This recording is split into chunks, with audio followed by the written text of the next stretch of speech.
ఇప్పుడు no cost cough syrup తో 60 రూపాయల విలువ గల ఇన్హేలర్ పూర్తిగా ఉచితం. దెబ్బకి దగ్గు జలుబు మాయం. పవన్ కళ్యాణ్ పై జడ్చర్ల ఎమ్మెల్యే అనిరుద్ రెడ్డి ఘాటు వ్యాఖ్యలు చేశారు. 2014లో నిర్మాత లేకుండా ఎన్నికలకు వెళ్లి పవన్ ఫెయిల్ అయ్యారని ఎద్దేవా చేశారు. 2024లో చంద్రబాబు లోకేష్ ను నిర్మాతలుగా పెట్టుకుని గెలిచారని అన్నారు. ఇప్పుడు మోడీ అనే ప్రొడ్యూసర్ కోసం చూస్తున్నారని ఎద్దేవా చేశారు. పవన్ కళ్యాణ్ ఏమన్నాడు? నరదిష్టి తెలంగాణ అన్నారు. నిలబడేటోళ్ళకి సిగ్గుండాలి. తెలంగాణ ప్రజలని మనని అందరినీ నరదిష్టి, మన కన్ను మంచి కాదన్న ఆయన పార్టీ నుంచి నిలబడ్డారంటే మీరు అర్థం చేసుకొని. అయినా కానీ ఆయన ఒక యాక్టర్. ఈ యాక్టర్స్ ఎట్లుంటారు? ప్రొడ్యూసర్ కోసం వెతుకుతుంటారు.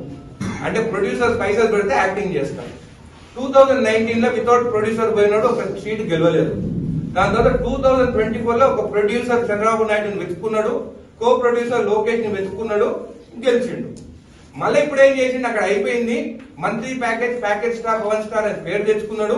ఇప్పుడు నాకు అది సరిపోతలేదు, నా కుటుంబం పెద్దది, ఎట్లా అని చెప్తే ఇప్పుడు కొత్త ప్రొడ్యూసర్ ని వెతుకున్నాడు. ఆయన పేరు మోడీ.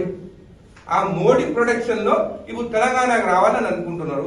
మళ్ళా ఇది హై బడ్జెట్. కొన్నిసార్లు హై బడ్జెట్ 1000 కోట్లు పెట్టినవి కూడా 50 కోట్లు రావు. సో ఈ హై బడ్జెట్ గెలుస్తారా ఓడిపోతారా అనేది ప్రజలు నిర్ణయించాలి. తెలంగాణకి వచ్చిన తర్వాత మళ్ళా ఆంధ్రోల కన్ను మన తెలంగాణ పైన పడ్డది. మన భూముల రేట్లు ఎక్కున్నాయి, ఆంధ్ర భూముల రేట్లు తక్కున్నాయి. వాళ్ళు బెంగళూరు కర్ణాటక పోతే బతకలేరు.